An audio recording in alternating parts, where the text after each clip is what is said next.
नमस्कार मेरे प्रिय विद्यार्थियों, आइए फिर एक सेशन स्टार्ट किया जाए यूपीएसआई का प्रैक्टिस सेट लेकर के। आप सभी लोग पेन और पेपर लेकर के बैठे होंगे, उम्मीद करता हूँ। तो जल्दी से आप सारे लोग अपने मित्रों को जोड़ लीजिए और ऑफलाइन भी स्टार्ट होने वाला है जल्दी ही, तो आप लोगों की तैयारी दोगुना तेजी से हो जाएगी। रेडी हैं आप लोग? चलिए तो आज का सेशन स्टार्ट करता हूँ। आज के सेशन का पहला क्वेश्चन आ गया है बोर्ड पर, सारे लोग बनाएं, इसका आंसर करें। बहुत ही सिंपल क्वेश्चन है, डेटा सफिशिएंसी का क्वेश्चन है, बनाइए सारे लोग।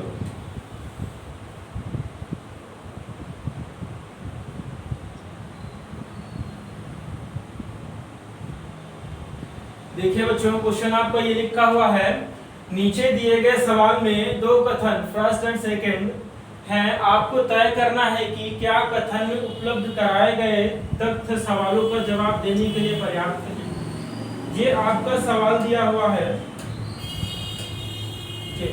सवाल आपका यह है कि P, Q, R, S, T और V में से तीसरा सबसे अधिक वजनदार कौन है। बताना है आपको कि फर्स्ट, सेकंड और थर्ड, इस तीसरे स्थान पर कौन आएगा, ऊपर से तीसरा बेट किसका है। तो यहाँ पर आपको दिया गया है ये पॉइंट्स। पहला पॉइंट लिखा हुआ है P Q से अधिक वजनदार है। जो P है वो Q से अधिक वजनदार है। जिसका वेट ज्यादा है उसको मैं ऊपर लिख दे रहा हूँ, एरो लगा करके नहीं लिखा। P Q से अधिक वजनदार है। फिर लिखा हुआ R सिर्फ S से अधिक वजनदार है। देखिए इसमें R और S नहीं है, इसको अलग कर देता हूँ। जो R है वो सिर्फ और सिर्फ किससे अधिक वजनदार है, S से वजनदार है। फिर आगे लिखा हुआ है जो R है वो सिर्फ S से वजनदार है। फिर सेकंड पॉइंट लिखा हुआ है T P से अधिक वजनदार है। जो T है वो P से अधिक वजनदार है। आगे लिखा हुआ है जो V से अधिक वजनदार है, जो मतलब P V से अधिक वजनदार है। अब देखिए, क्या पहले वाले से आप ये बता पा रहे हो कि तीसरे स्थान पर कौन है? नहीं बता पा रहे हो, क्योंकि ये दोनों आपस में जुड़ नहीं पा रहे हैं। और दूसरे वाले से अगर हम देखें तो दूसरे वाले में देखिए इसमें 3 व्यक्ति तो हैं, बट टोटल कितने थे? 1 2 3 4 5 6 थे। तो जब तक 6 का क्रम नहीं पता चलेगा हम कैसे बता पाएंगे ऊपर से तीसरा कौन है। तो अकेले अकेले दोनों पर्याप्त नहीं है। अब दोनों को मिला करके देखते हैं। दोनों को मिलाने के लिए कॉमन पॉइंट्स क्या है इसमें? देखिए यहाँ लिखा हुआ है P और यहाँ पर भी P लिखा हुआ है। तो T आपका हो जाएगा सबसे ऊपर, फिर T से नीचे क्या आएगा आपका P आएगा, और P से नीचे क्या आएगा आपका, वहां V बता रहा है, और यहाँ P से नीचे Q बता रहा है। ठीक है, फिर R और S इसके नीचे आ जाएंगे।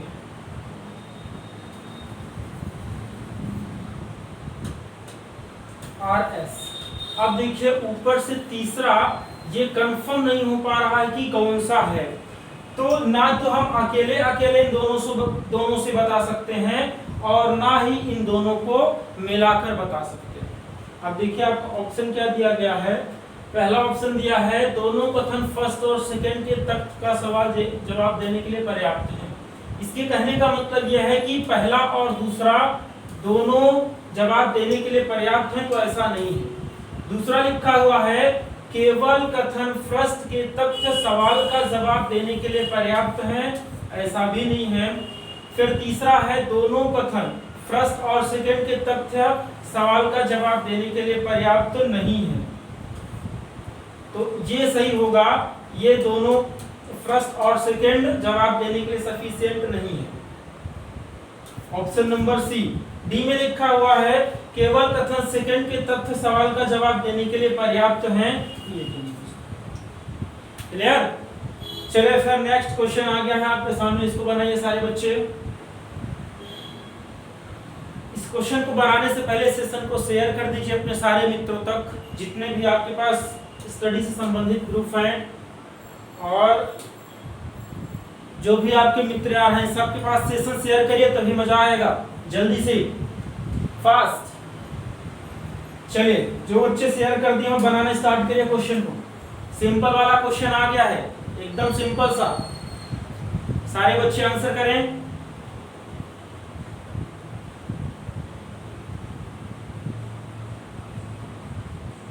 चलिए देखिए मैं सॉल्व करता हूं।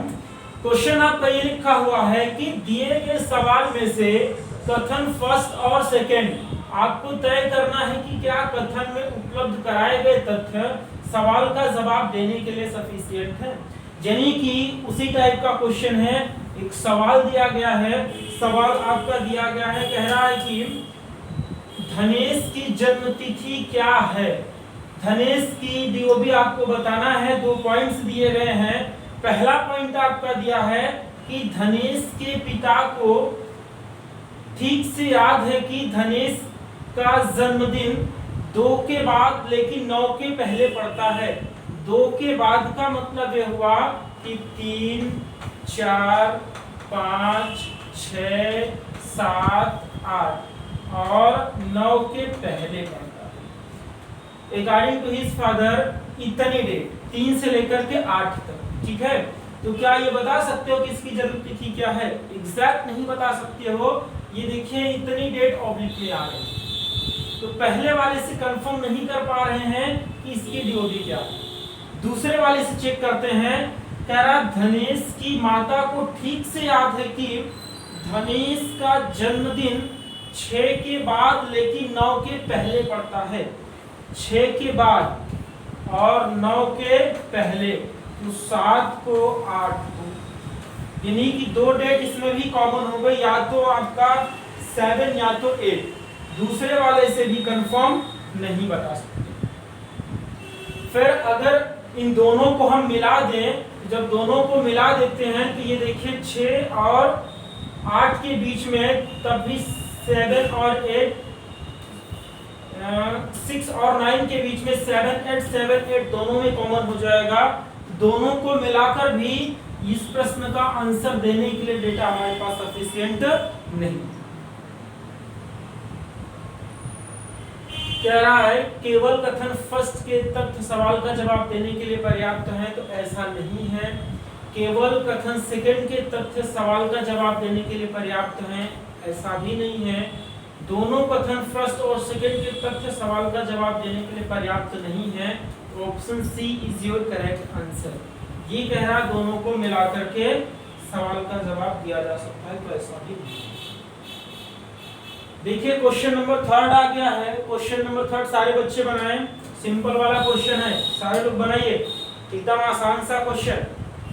Fast do it, it is a very simple question.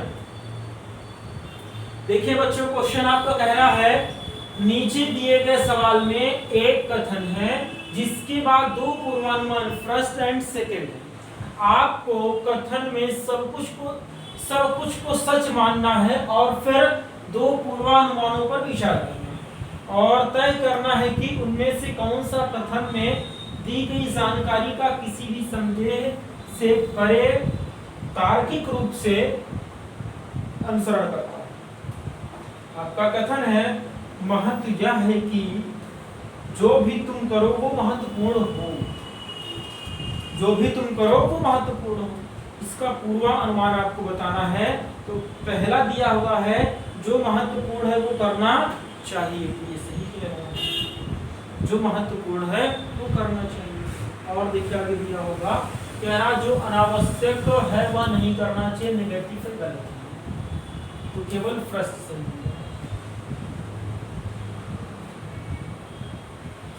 चौथा, सारे बच्चे आंसर करें फास्ट फास्ट। देखिए क्वेश्चन आपका कह रहा है जगन अपने घर से प्रारंभ करके दक्षिण पूर्व की ओर 9 किमी चलता है। बच्चों ध्यान दीजिए, ये आपका होगा दक्षिण और ये होगा पूर्व, ये होगा दक्षिण, है ना। दक्षिण पूर्व की तरफ कितना चलता है? 9 किमी चलता है।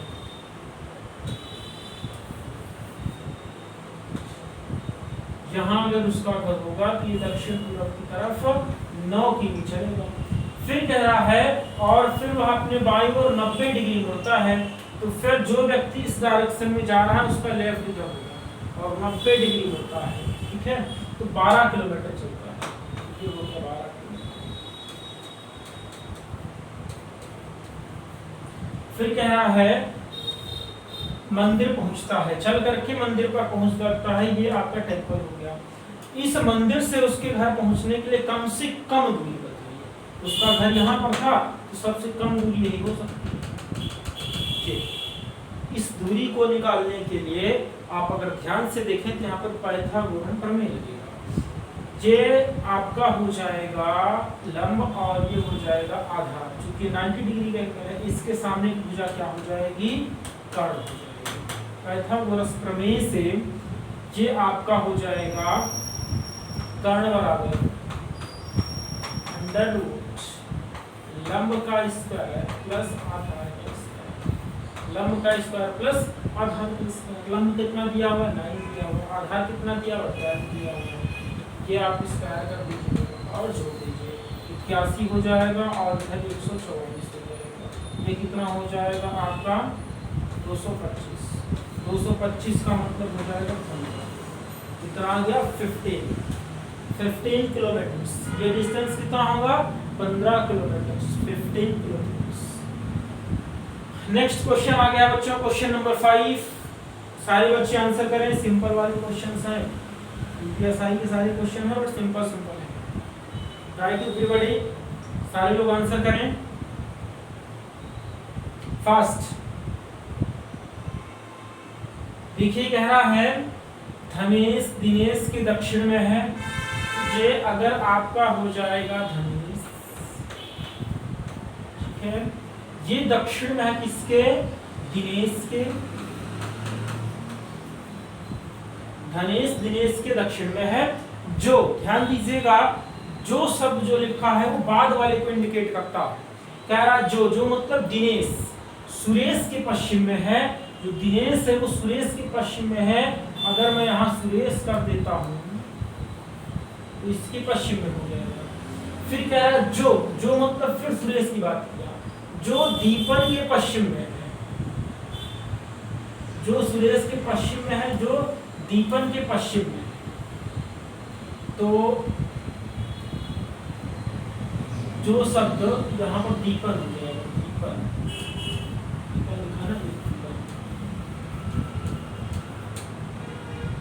यहाँ पर जो शब्द इसी को इंडिकेट कर रहा है, सुरेश को, ये दिनेश को। देखिए कह रहा है कि जो सुरेश के पश्चिम में है, सुरेश के पश्चिम में है, जो मतलब फिर ये कह रहा है जो दीपन के पश्चिम में है, तो दीपन के पश्चिम में, दीपन यहाँ होगा तो इसके पश्चिम में। तो आपसे क्वेश्चन पूछा है दीपन के संदर्भ में धनेश किस दिशा में, दीपन यहाँ है, धनेश यहाँ है, ये आपका हो जाएगा दक्षिण और ये हो जाएगा आपका पश्चिम और ये हो जाएगा आपका दक्षिण पश्चिम। क्या हो जाएगा, दक्षिण पश्चिम, दक्षिण पश्चिम। Option number B is your correct answer. Fast, एकदम सिंपल वाला क्वेश्चन आ गया, सारे बच्चे आंसर करें, सारे लोग आंसर करिए। आज तो आप लोग बहुत खुश होंगे, फादर्स डे है ना।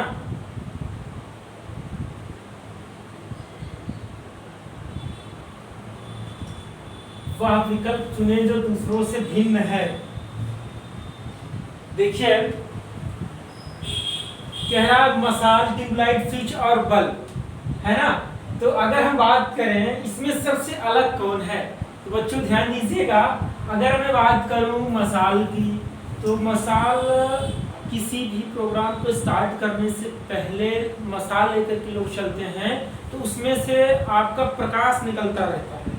क्या निकलता रहता है, प्रकाश निकलता रहता है। फिर यहाँ लिखा हुआ है ट्यूबलाइट, ट्यूबलाइट से भी प्रकाश निकलता है, बल्ब जलते रहते हैं। फिर लिखा हुआ स्विच, स्विच आपका जो है ये ऑन और ऑफ करने का काम करता है, अर्थात ट्यूबलाइट को बंद और जलाने का काम करता है। और जो बल्ब लिखा है ये भी प्रकाश देता है। तो हमारा जो स्विच है ये सबसे अलग है। क्या लॉक होगा? स्विच।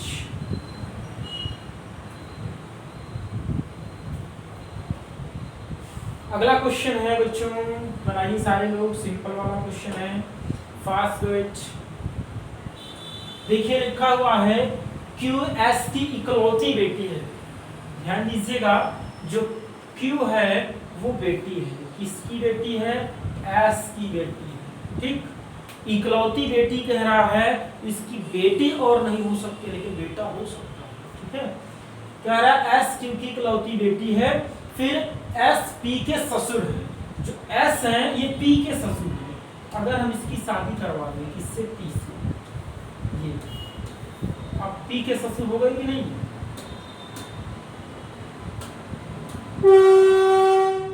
जो एस है वो पी के ससुर हो गए, इनका जेंडर क्लियर हो गया कि ये पुरुष है और ये इसकी पत्नी, पत्नी के पिता ससुर है। एस पी के ससुर है, फिर के बी के मामा है। ध्यान दीजिएगा, इसको अलग बनाता हूं क्योंकि ना तो इसमें कहीं के है ना तो बी है।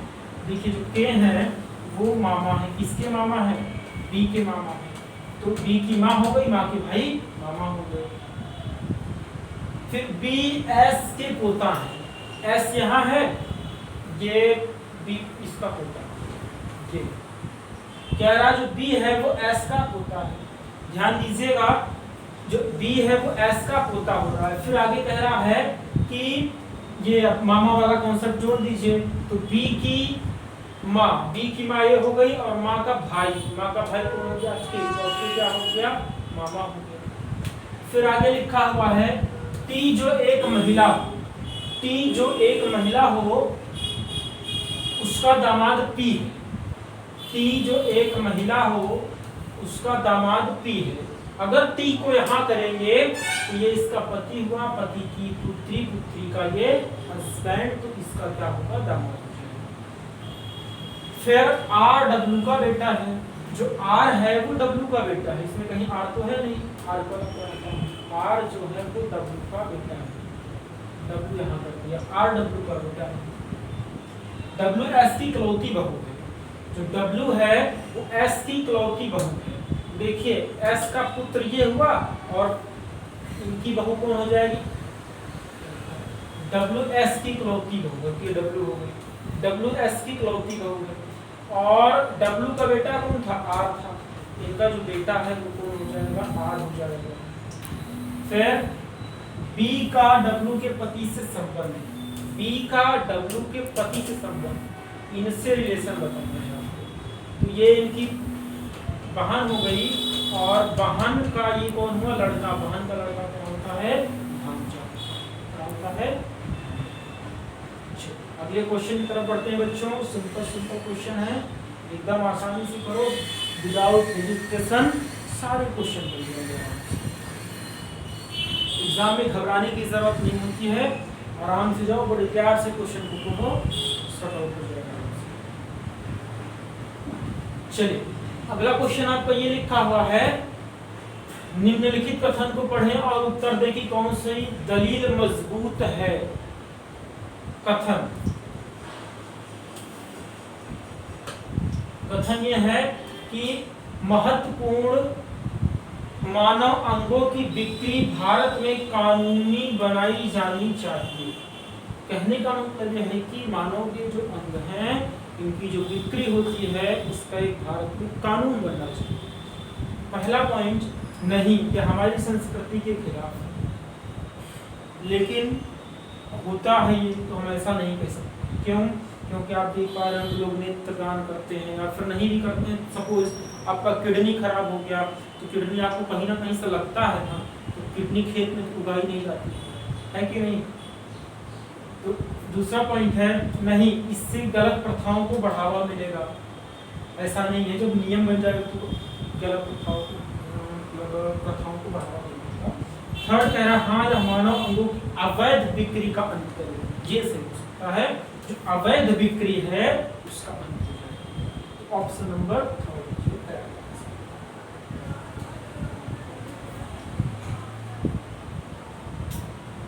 अगला क्वेश्चन है, आप लोग बनाओगे इसको, सारे लोग फास्ट। Fast fast fast.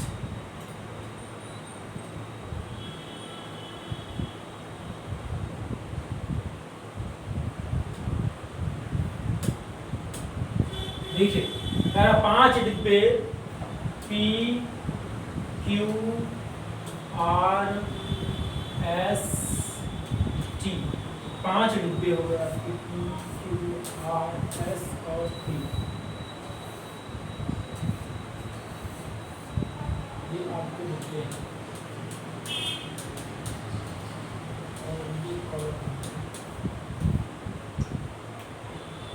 जिसमें लाल, हरा, नीला, गुलाबी और पीले रंग भरे हुए हैं। देखिए कलर कौन कौन से हैं? लाल है, हरा है, पीला है, गुलाबी है। लाल, हरा, पीला, गुलाबी, नीला है। हो गया 5। अब पॉइंट्स ये दिया हुआ है कि जरूरी नहीं है कि इसी क्रम में आर गुलाबी या हरे रंग का हो सकता है। यहाँ पर पॉसिबिलिटी दी गई है कि जो आर है, आर ये गुलाबी या हरे रंग का हो सकता है। आर किस रंग का हो सकता है? ये आर गुलाबी या हरे रंग का हो सकता है। क्यू हरे या लाल रंग का नहीं है। जो Q है वो हरा और लाल नहीं हो सकता है।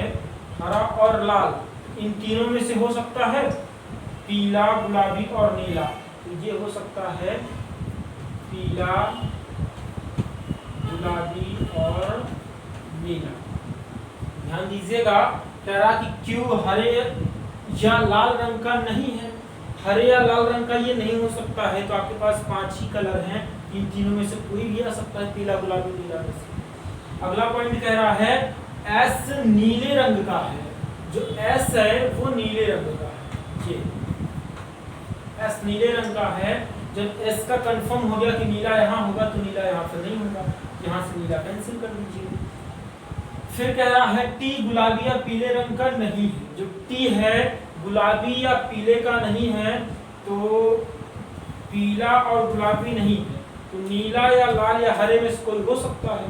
तो नीला का फिक्स हो गया है, तो लाल या हरा होगा। फिर क्या होगा? लाल या हरा।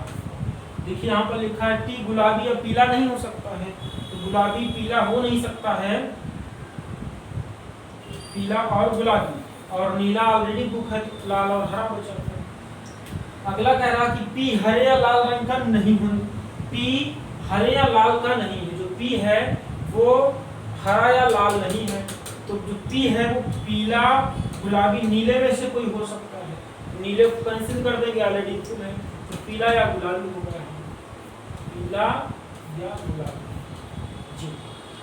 अब इनमें चेक करिए, जो सब में ऑब्जेक्ट लगा हुआ है, क्लियर करिए।